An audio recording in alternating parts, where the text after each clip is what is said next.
Hi, welcome to the Sifu Mimi Chan Show. Thanks for joining the conversation.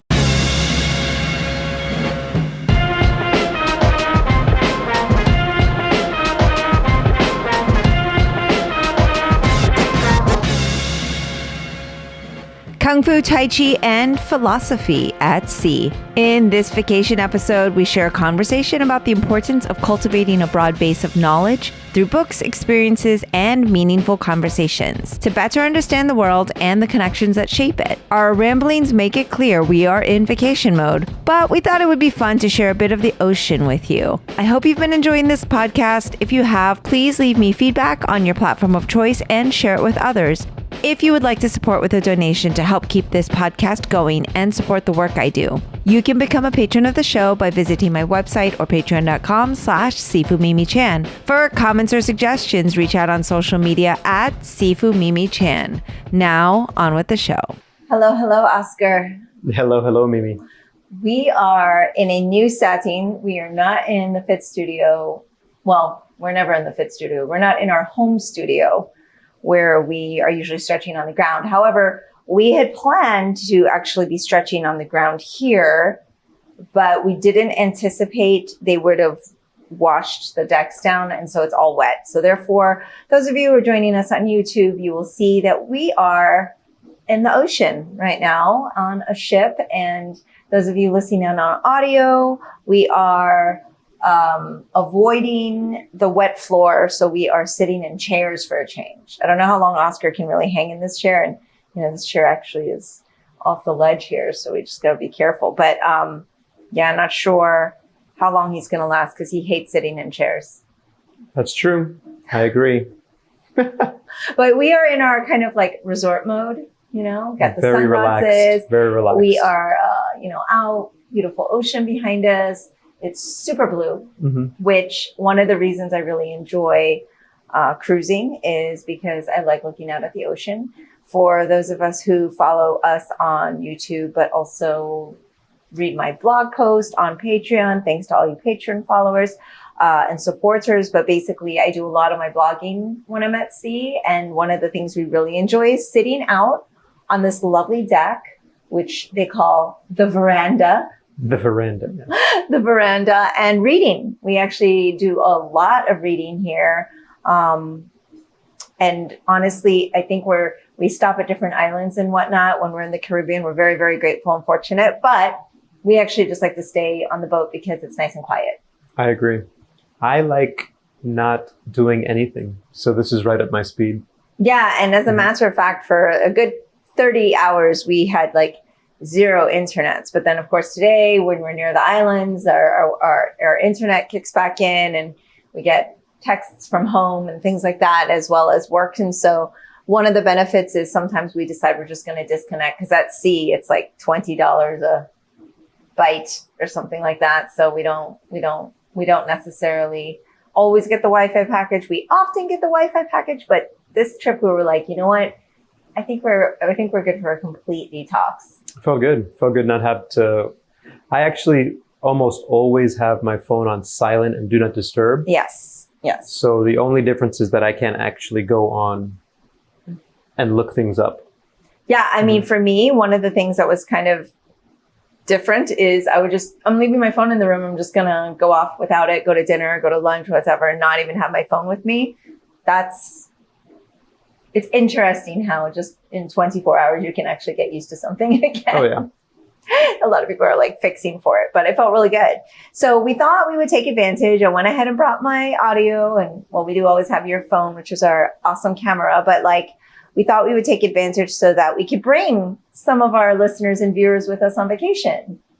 Give you a taste of the Caribbean Ocean and just kind of feel what that's like. Actually, this is more like the Gulf. We're in the Caribbean Gulf. So, but speaking of reading, which is one of the things that we really get to catch up on here, we always seek out the library on board. And in particular, this ship, the library isn't very exciting, but sometimes it's really cool library. And I always have this thought of like, oh, I want to have a hardcover book or a, paperback book, like an actual book which is different because normally 99.5% of my intake now is audiobook. Right. If it's not comics, right? Because comics, of course, you're not doing audio there.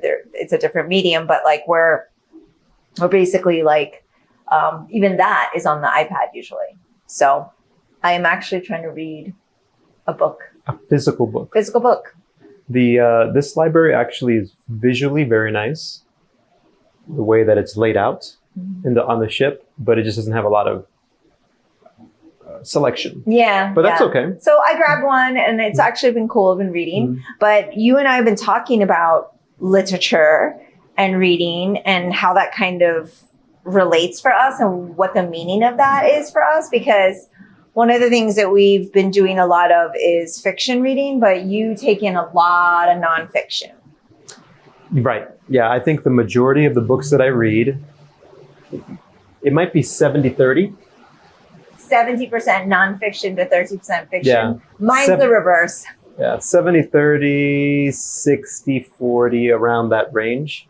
And the reason is because I think there's always recommendations of like, oh, check out this book in this type of genre.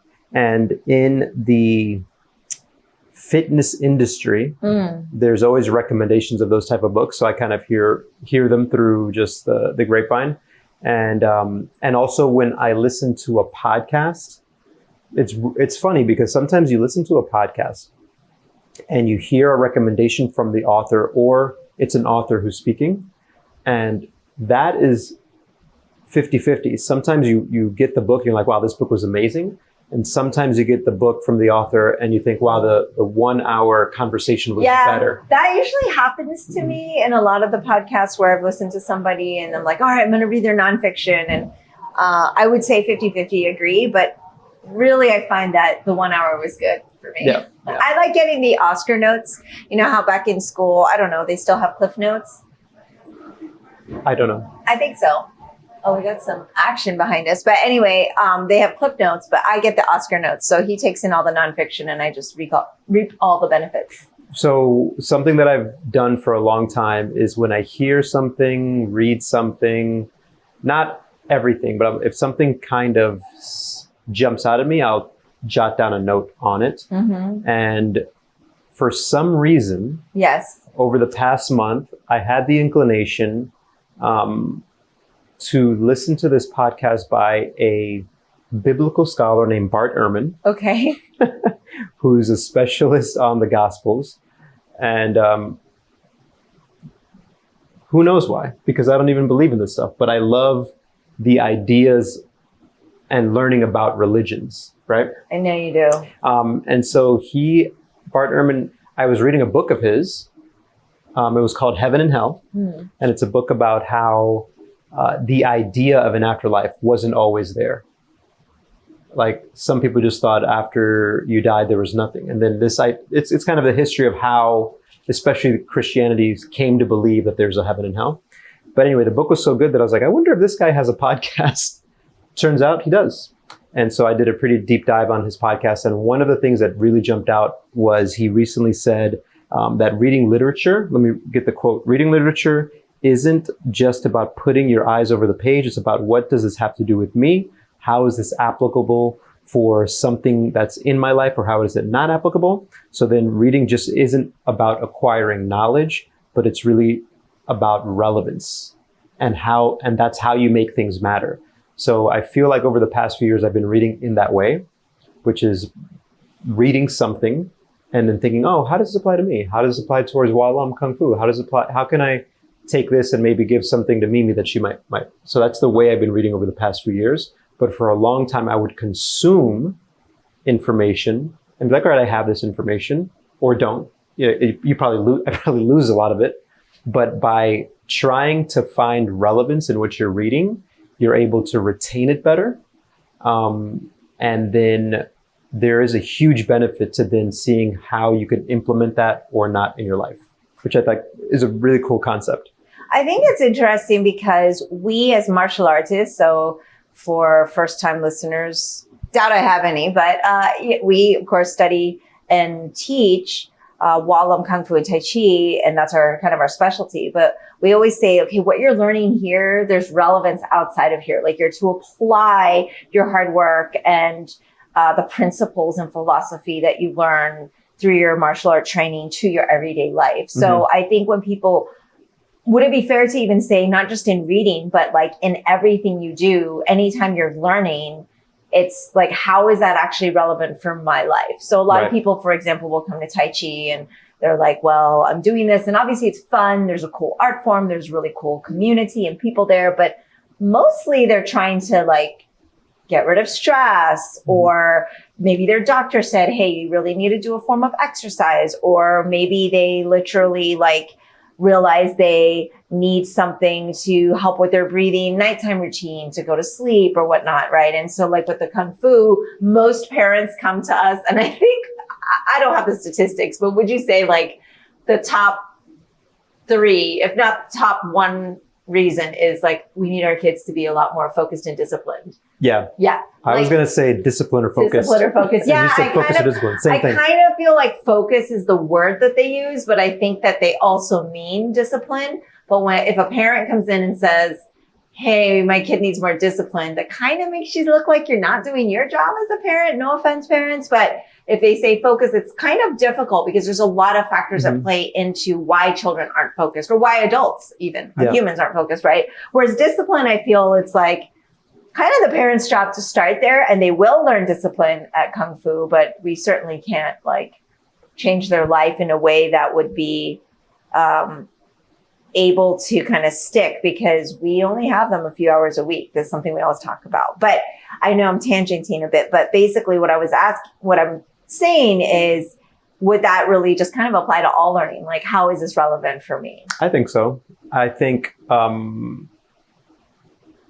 it starts with the books, right? For me, it started with the books. And then now, let's say I'm watching training, maybe some sparring techniques, right? Or like something like that. I always, since I equate everything back to Wallum, I'm like, oh, how could this concept that this person who's maybe a Muay Thai fighter, how could I look at the learning concepts and principles and see how I can apply them for Wallum, right?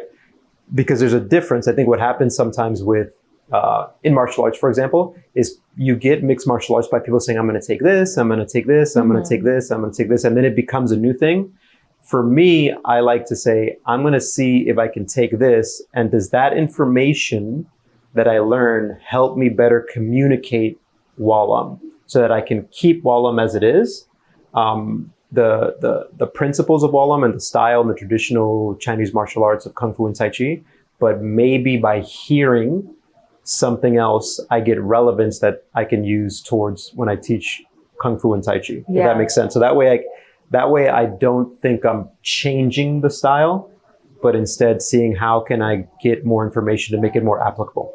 Yeah. And what I really love about being able to, I guess it's a skill, learn to utilize the skill of, when I intake information, how can I best use that in whatever facet I'm trying to fill in? So this sounds crazy, but for many, many years, we used to say Grandmaster Chan, my dad, was able to cook things at a faster rate than was humanly or, you know, like by the oven or stove measure possible. And we used to say it's because he used his chi, because literally we didn't understand how, if it took, I don't know, like if you cook chicken in an oven, there's a certain amount of time it takes for it to be cooked by temperature, by this is no longer raw. Or if you fry a piece of meat on the stove, right? No matter how long it's supposed to take for a chicken to cook,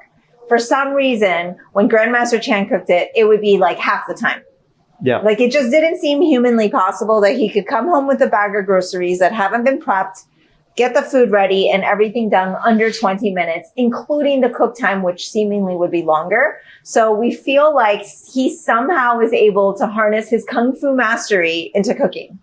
Yes. Would that be fair to say? That would be fair to say, because he would run in with bags and 10 minutes later, 10 minutes later, dinner would be plated. And he's like, come on, hurry up, let's go. And the rice was cooked too. Yeah. It just, and it was only him. It's not like he has the sous chef and anybody prepping for him. So I feel like one day when, I look back and I say, I've mastered something, still waiting to master something.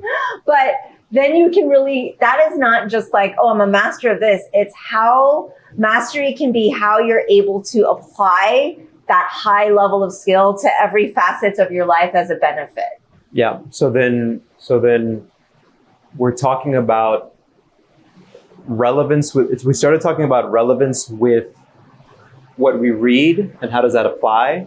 And then you put that into practice. So that means you get information, you put it into practice and you get better at it. And then over time, the compound effect of you continuously practicing this leads to mastery. And maybe tying it into your father, his speed and intensity at doing things over the course of 80 something years made him, even though this was probably, when he was more in his 70s, really, maybe that compound effect over time made him be able to implement things in a certain way. But I don't know. I don't know if that's the way it works. I do think that something I've been trying to focus on is the concept from Cal Newport's Deep Work, which is that you just find something that you not just enjoy, that you love, that you feel is what your passion is, and you just day by day work on it. And you don't work on it at a very intense pace, but it's just every day, just consistency over time. And then over the course of years, then eventually you're like, you have this, it could be something that you've made, or it could be a skill that you've honed, or, knowledge that you've gained. I don't know, but it's, I'm thinking about this a lot now. Being in my 40s, what would I like to be like when I'm in my 60s? So like 20 years from now, can I stay focused on something and work towards it consistently? Not super intensely, just consistently. Yeah, because I think for a long time you had learning ADD because you want to learn so much. And then you would even though it was all within, say, strength and conditioning or fitness or wellness or health, right? Like that broad umbrella. Like sometimes you just seem to just jump and take in a lot of information where I feel like I don't take in enough information. Yeah. So I think in the past, I would try to gather information without relevance would be the right way to do it. Okay. And I remember when I first started in my first pharmaceutical sales job, my boss gave me a book, Strengths Finder. I read the book, and the thing that I was strongest was the desire to learn, the enthusiasm over learning. I forget all of that. And I've taken that to heart. So I've always enjoyed learning, but I think it's not that it's a waste. I don't want to say it's a waste, right? You learn from the things you did in the past. But if I was able to always be thinking of relevance as opposed to acquiring information, I think maybe I would be further along in my martial arts journey, right? Which I think is kind of what I've decided is really the path, right? That I'm following. So I don't know, but you look back over the course of decades and you're like, did I do everything that I probably should have done? I don't know. I mean, that is a rabbit hole though, where you could totally go down and be either confirmation biasing ourselves, like, yeah, we're awesome, or literally just being really hard on yourself, which is more kind of my speed, right? Which is, I should have been doing this. My therapist would be like, no shoulds here. That's a anxiety building term, right? But at the same time, I do feel that it's important. Like you and I get a chance to sit down and have these conversations all the time. And then sometimes we're like, hey, let's mic up and record this and just, since we're so awesome and my gosh, since we have such revelatory thoughts and just profoundness. Yeah, right. We just thought, hey, we've gotten some really great feedback that people like the MiOsc episodes. And we are actually filming and recording this on our anniversary cruise, where a lot of people have sent us well wishes. So thank you so much for that. But I mean, if you think about our journey of 20 24 years, but 28 years of our journey as in a relationship of sorts, right? Whether we were friends or dating or engaged or married, like this is a 28-year journey. It's like we've definitely, I think one of the benefits has been that we've definitely always had these conversations, whether it's work related, whether it's just like, hey, I'm injury, I need some wellness conversation. Like, let's talk about the next 10 years of our lives. Can we be preventative? Whatever the spark of that conversation, whatever the reason or the catalyst was, is kind of the irrelevant part. Like, what's interesting is that we have had really good conversations that we then take and go, how can we make this relevant for others though? Right? Because as educators, we do consider ourselves educators, even though we're not in a classroom setting, right? We also try to intake information that's not just relevant for us, but also relevant to pass on to our students or to those in our inner circle that are open or wanting to learn any of the things that we pick up along the way. Yeah. So it makes me think that you have to try this idea of relevance is what I keep coming back to, because there's this idea of like trying to connect dots. So you and I became friends 28 years ago, and that dot has always been there. That line has always been there and connected. And it led me down a specific path, right?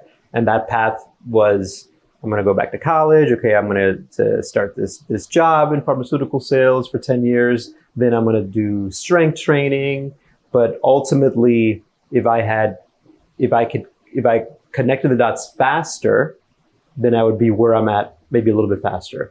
I'm not saying this is a regret thing, even though I think that regret is a very powerful, positive thing if you reflect on it in a good way. But what I mean is, if you, whoever's listening or watching, you five, we're upping every episode right, by one. Start thinking about who it is that you are as a person, or who it is that you want to be. Then you put this focus out, and things. I'm not talking about in a woo-woo way, but you will find no woo-woo, but you will find your way towards what your path is. And we had the SIFU certification just very recently, and I told all of the instructors this story, which I'm going to share with you guys here. And this is again from Cal Newport, who was talking about being an Iron Maiden fan. But he told the story of Iron Maiden. Quick segue: in 1992, when I was in 8th grade, there was the majority of my class in Brooklyn and East New York, hip hop people. Yes. And maybe 4 to 5 students who were into the heavy metal stuff. Okay. So you've seen the shirts. So I would see so I remember like a Christmas party. Yeah. And we had 2 classrooms, and to be nice, the teacher's like, all right, we're going to do rock here, we're going to do hip hop on here. And I would go back and forth between the 2 classrooms. And not that type of music called to me, but anyway, that's how I know who Iron Maiden is, even though I couldn't name one Iron Maiden song. Yeah, I can't name a song, but I remember in school seeing the shirts, seeing the look, right? And of hearing of that band. So anyway, this is what was said, this is a band that's 40 plus years in now, maybe close to 50 years in, and they're bigger than they've ever been. So it's kind of this very slow, steady, multi-generational thing that grew. And Iron Maiden makes Iron Maiden music. So the story is that he heard that a manager said that a fan went up to them. Someone said, "You're one of my heroes in the music business."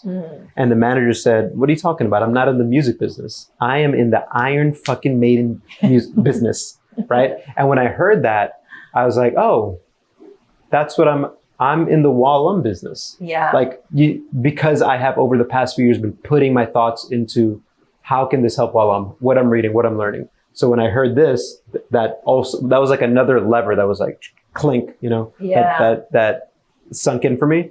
And it's just basically this idea that by, think of Iron Maiden, they make music for Iron Maiden fans. Yeah. And it made me think for Wallum, Kung Fu and Tai Chi, we used to say, or maybe I used to think, Wallum is for everybody. This can help every single person. But I really think it will help Wallam people, and maybe you're not one of those people, and that's Right, totally right. okay. But we're going to continue to put out Wallam for people who want Wallam, right? And it's a different mindset, because there's a mindset of what we have, it's for everybody. Inclusive, great, that's true. What I'm saying is what we have is for the people who agree with the story we're trying to tell, with the traditions we're trying to keep, with this, the style we're trying to promote in the way that we do it. Right. And that could be a really broad thing, but if you're not down with that, then it's not for you. Right. And that's totally right, okay. Right. Yeah. I feel like the sentence of Wallam can benefit everyone is still true, but at the same time, I do agree with that it is only for those that wish to actually take that path. So while yes, it can be beneficial possibly for everyone, there is some aspect of it, if they're not open to learning or open to wanting to, if they're not open to wanting to learn all aspects of the Wallam system, because this is the key point here, like there is an aspect of Wallam that can benefit everyone, but you have to also be willing to learn all aspects of Wallam to find that benefit, because you can't just come in and go, I only want to learn how to stretch. Like, I don't want to learn anything else but that, or I only want to learn how to do the sword, or I only want to learn, So the thing about Wallam that people don't understand, I think that it is a very, and it's a full curriculum and encompassing system that is not just martial arts in Right. terms of the physicality portion of it, that there's a lot of other attributes that contribute to making it what it is. And until you really understand what that is, then you can find the benefit, then you can find if it's for you, then you can kind of do the match, right? Right, You can see if it's for you. It's like a relationship, right? Like, you got to make sure that even the things that you don't maybe love, you're still willing to accept openly and humbly, because you believe in the whole. Like, you Right. believe as a whole, this relationship is worth entering and being a part of, Yeah. So or family, as we put it, right? Right. So it's not just accepting, okay, you got to accept everything, yes, but you have to accept the way it's being presented, Yes. which is ultimately being presented by you through what your parents' wishes have been, right? Mhm. So your parents started this here in the Right. USA, you're carrying it forward, you have this vision for how to carry that forward. And so if you want to be part of it, then you have to be accepting of how you do it. Now, that doesn't mean that communication can always be better. Like, Right. hey, let me explain this or that. But I think also you can't just ultimately change the direction you want to go just because it's not for everyone. Right. Like, so Well, you'll get, this is if you want to please everyone, you'll end up pleasing no one. Yeah, you end up pleasing no one, especially yourself, right? Like, I think this is to the point of, like, in terms of a system, in terms of a martial arts world, right? In terms of what we're doing here, we are trying to uphold those traditions to the best of our capability. I'm trying to do so according to the vision of what I believe my father's wishes were, in which he was given that responsibility. And now I am given that responsibility, which is so, so much. But at the same time, I'm fortunate because I have a community of peers, as well as Wallam family members that are practitioners on several different levels, that are able to give me insight into how do these students learn? How do they learn in this country or this Right. environment, or through what language? And so I'm able to kind of take all of that information and make the best decision I can with the information I have at that time, which is all I usually tell anybody you can do about anything, is you make the best decisions you can with the information you have at that time. Right. And so the other thing with that was something we had seen Dan John post about the importance of simply just being good at everything, so that you can then be really great at one thing. Yeah. So I believe the way he was thinking about this was like, for example, you should be reading all of the classics, whether you like to or not. My dear friend, Coach Dan John, is a big, big believer in the classics and the greats, the great books. So, he was talking about, well, listen, I have on my bookshelf Homer's epic tales, and I have Odyssey right. And he goes, and I have Harry Potter. And I'll have a modern book like The Girl with the Dragon Tattoo. We all know he has The Sword and the Stone, and obviously. And I'll have The Sword and the Stone, or I'll have, and he's studied the Bible, and he's studied, the epic stories of like Gilgamesh, and he has this wide variety of knowledge, so that when he reads something or watches something that's like, let's say, more into the popular culture, he can correlate, from all of these things, why certain things mean the way things that they do. Like, he can get from a silly story, wow, this story talked about love and death and friendship and just life in general. And someone who doesn't have that history will just be like, oh, that was a fun book. Right. And so the depth of it is greater. Like, so your enjoyment, but also understanding are intertwined there. Yeah. Right? Because you understand something more, you enjoy it more. Right. And the more basis of knowledge you have, the more open you are to being able to absorb new ideas and things in a way that has deeper meaning. Yeah, that makes sense. That's good. I mean, I look at it as, if I feel now in my 40s, okay, my path is Wallum Kung Fu Tai Chi. How can I best help push that forward? Then everything that I'm consuming, I'm trying to correlate back to that.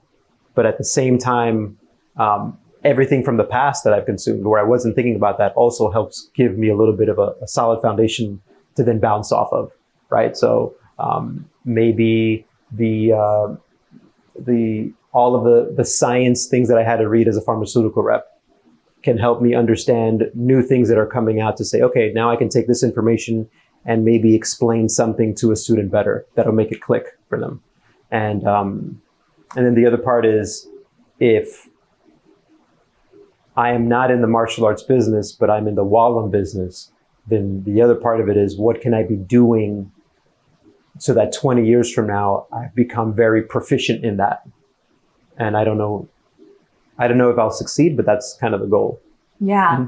I want to go back to thinking about the greats and things like that, and how it bridges the gap between modern pop culture to now, because a lot of people really frown upon, I think, taking in or wasting quote unquote time on books that they don't enjoy or don't grasp. Like, some people will say a blanket statement like, well, I just can't read Shakespeare because it doesn't make sense to me, or whatever. And obviously that's its own thing, and it is difficult with Old English and things like that. But I think this is the part where we go on our rants about school, and it's like the required reading list versus maybe what they could give kids as a choice. But at the same time, is it the right choice to be like, no, these greats are essential? I mean, I actually don't even know if they're allowing kids to read the greats anymore. I mean, in Florida, where they're not really big on books that have a wide range. There's so many books that aren't being allowed and are not allowed to be read in school. But I think there's this really important factor in, how do we get people to take this information in? Because essentially, you're really introduced to the greats and the classics in your elementary to, maybe high school years, right? You know what? I can't remember, but I know that I never understood Shakespeare. And I have to give props to Jocko Willink. His podcast he went over Band of Brothers. And he said, Band of Brothers, this comes from Shakespeare, from Henry VIII or IV. I can't remember. But what he did is, he took that entire script, read it one time, and then he said, now I'm going to break down every single word. This is what this means. This is what this means. This is what this means. Every single thing. And then he says, now I'm going to read it again. And he read it again. And I was just thinking, holy smokes, this is why Shakespeare is a genius. But that had to be explained to me. So I don't know how so that's in my late 30s, early 40s. I heard this, right? I don't know how we would expose younger people to that. It has to be in baby steps, right? You can't just throw out straight up Shakespeare to a young child and expect them to get it and understand it. But this is the challenge that teachers have, is how do they bridge that gap where they teach students to have this appreciation of something, to make connections, and it's almost it's a Herculean task. Yeah, I mean, and then, okay, we don't really have control over that, right? But as adults, so most of our listeners here are adults, right?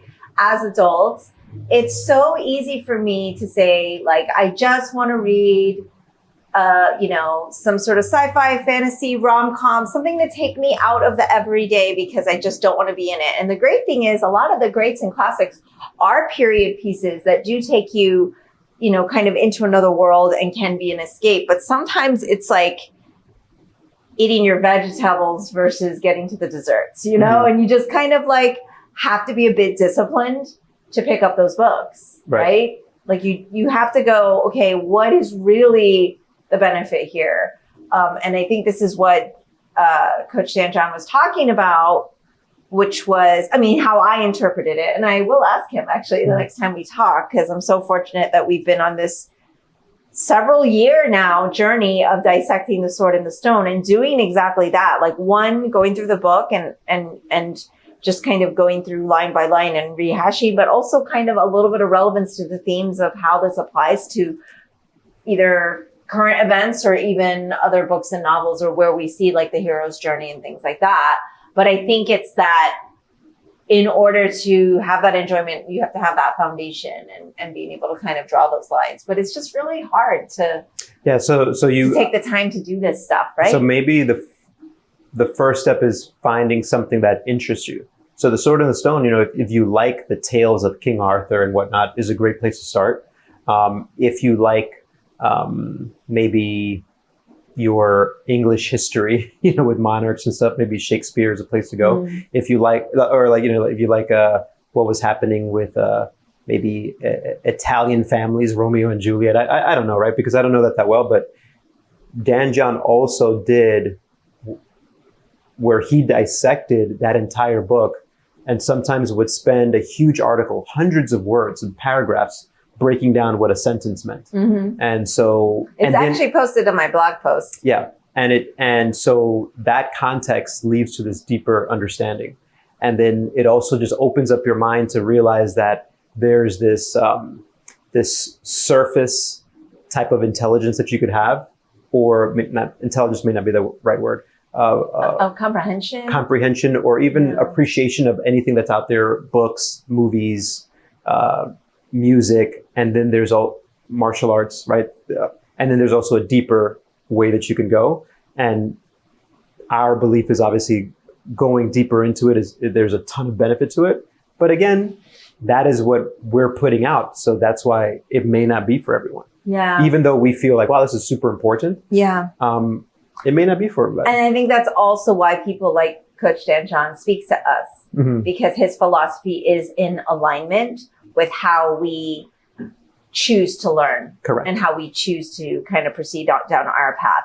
One of the things I think that parallels really well with the martial arts training is what you said, which is like going deeper. And a lot of our students take tests, and our tests are maybe a year apart to 2 years apart. They're not very frequent unless you're like 5 years old. We kind of check those kids a bit more often just to kind of give them some foundational work. But basically in those quote unquote tests, there's a history philosophy portion, which is like a handful of, just written questions, what you would think of as a test. So that primarily comes from memorization, just like understanding and knowing something and remembering, like, here's what the significance of this is, or here's who these people are in our lineage. It's pretty like regurgitative, right? Like, okay, this and this.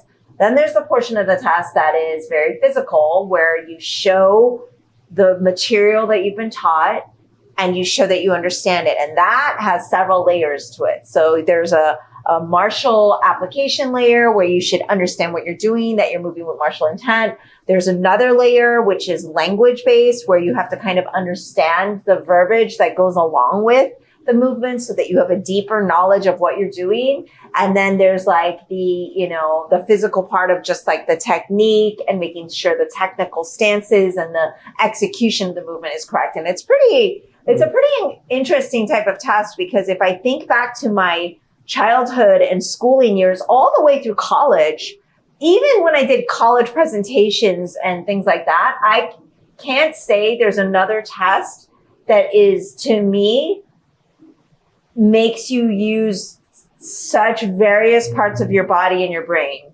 Yeah. I can't think of anything in school that made me do that. The only thing I would say is sometimes I would go to like Latin competitions and I would have to do like different segments, but that wasn't one test. That was multiple rooms where I did like, here's derivatives, and you're doing like a straight up academic thing. And then I did like a performance aspect where I actually had to like recite in Latin, which is completely absurd. I know, because it's dead language, but like, where you're actually being graded on all this different type of stuff. But that was still not one test. That was like multiple things. That was like a conference or whatever you call them. Yeah. That's, I think what you're saying is, with the way we're doing our tests for WALA for our students, you're getting the scholastic part, the brain, you're getting to use your body, you're getting put in a stressful situation, and you're also showing a test of your character. So it kind of encompasses a lot of different things, which is, it's a super interesting way to think about it. Of course, we are super biased and think it's an amazing way to teach and to do it, but it is the way that we do it. When we talk about relevance, our hope is that test then carries over into them being able to perform better in other areas of their life as well, right? So being able to, I think kids in school and even adults are so conditioned to the regular like Scantron, Scholastic, multiple choice way of learning. They don't need more practice with that. I feel like you've got it, but in life, it's not always multiple choice. There's critical thinking. There's thinking on your feet. There's being able to translate like real life conversation and being able to be reactive without like having to be physical, right? I think a lot of these skills we hope will translate and be relevant, as we title the podcast here, Relevance. Are we relevant, by the way? I don't know, but... No, not to other people. To us, of course, we're so relevant. But I guess it comes down to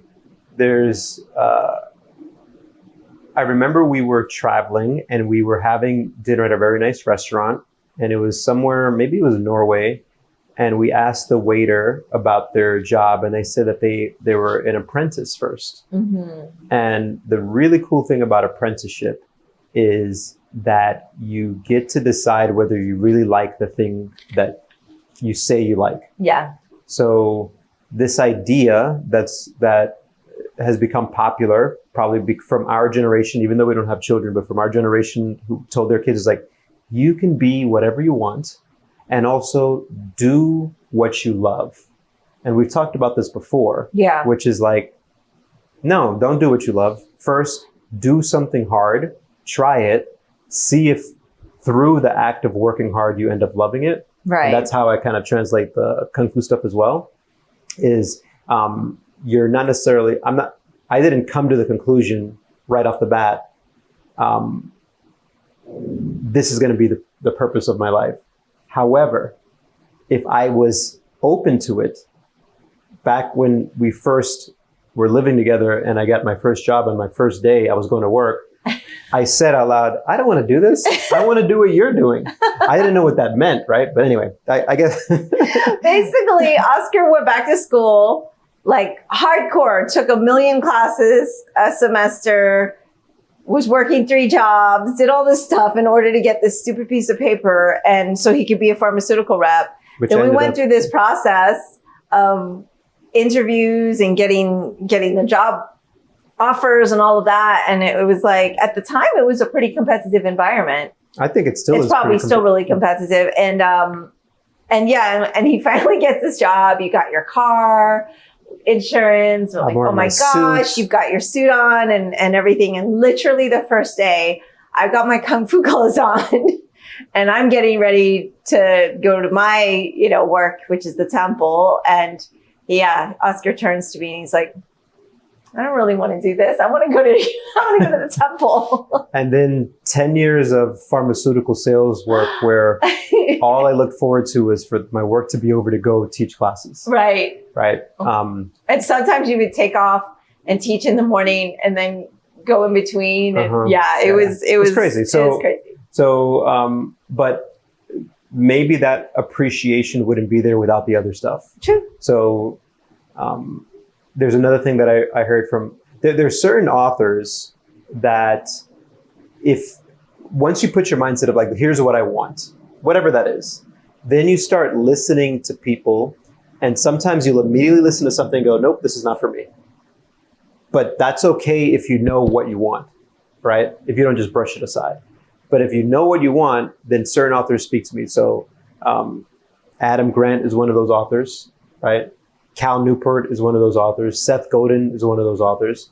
And so Seth Godin just wrote something about, of course, I heard this and I didn't write it down, but it was something to the effect of, you shouldn't tell people to always do what their heart is telling them.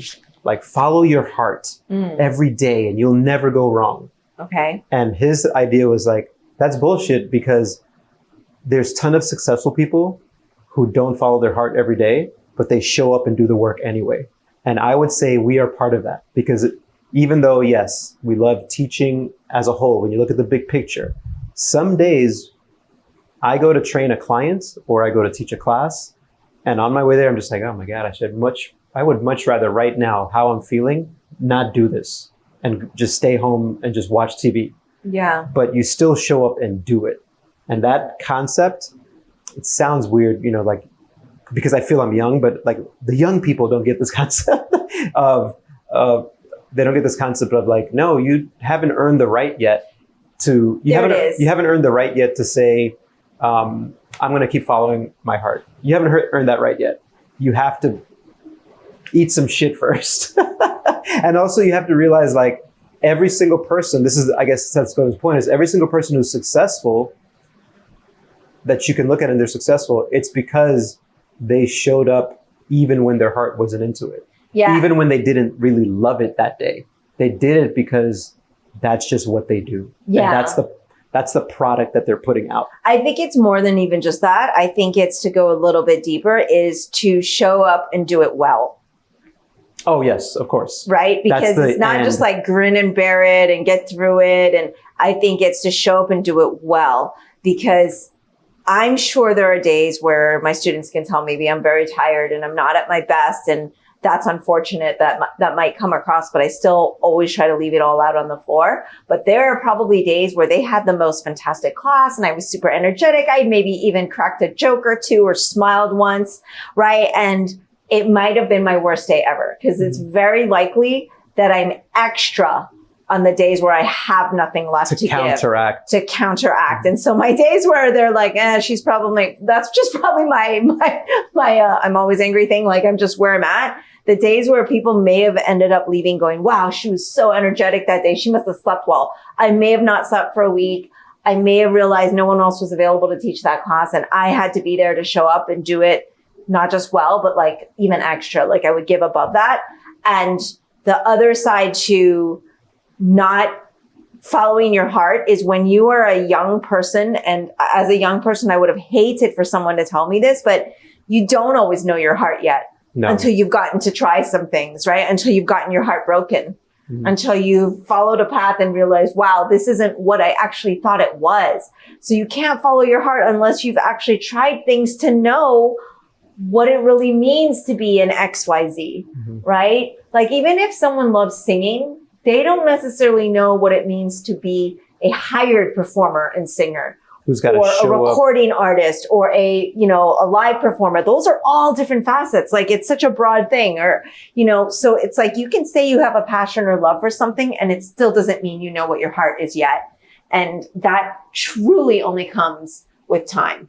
So to jump on this bandwagon of like, oh, these kids, Like Greg always says, old man pointing at cloud. Yeah. Yeah. I think of this actually for myself but hopefully other people can take something from it, which is those days are what will make the things that you truly love better. Because let's say, for example, all of that time that I spent doing like 3 jobs and going to classes full time, which I didn't enjoy, it made, when I was in pharmaceutical sales, easy, super easy. But then it also made, when I quit that and started doing my own business, I was able to do that as well. Because even though I went to then working harder than I've ever worked before, it was I was like, well, I've been through something like this before.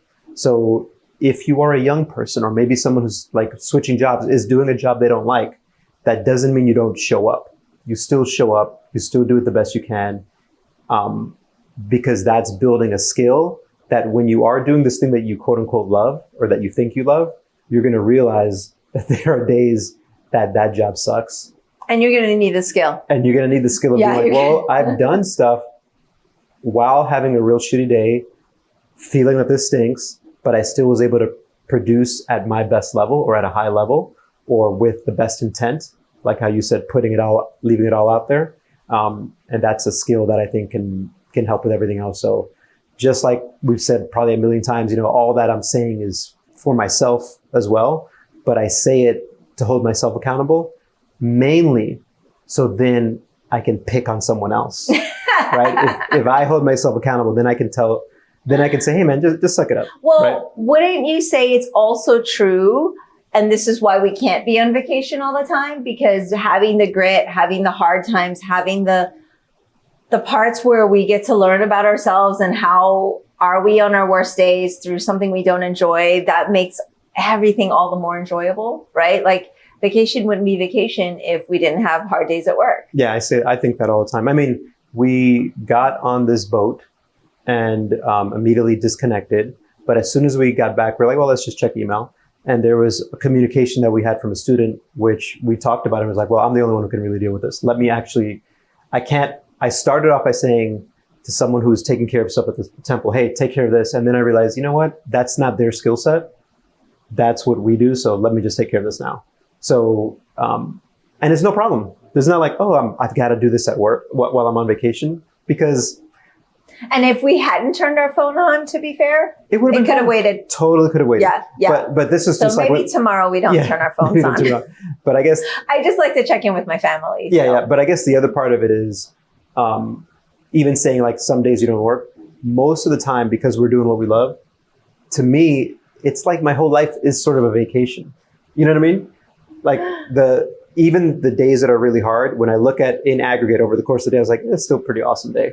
And so that's why a vacation is never truly a vacation and work is never truly work. I just try to balance it out so that I'm always at the happiest that I can be. That's just for me. I don't think we are the same.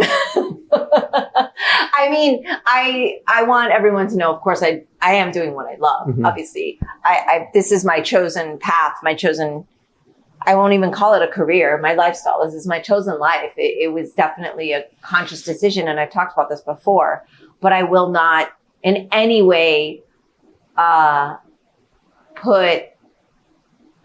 paint a picture that makes people think it's super easy and that I'm able to just be fine all the time. Like there's definitively reasons why we step away and why we need to be gone or why we need to unplug our phones and things like that. Like it is definitely difficult, right? So, but it is still my chosen way. And, but to your point, like what you said earlier, it's like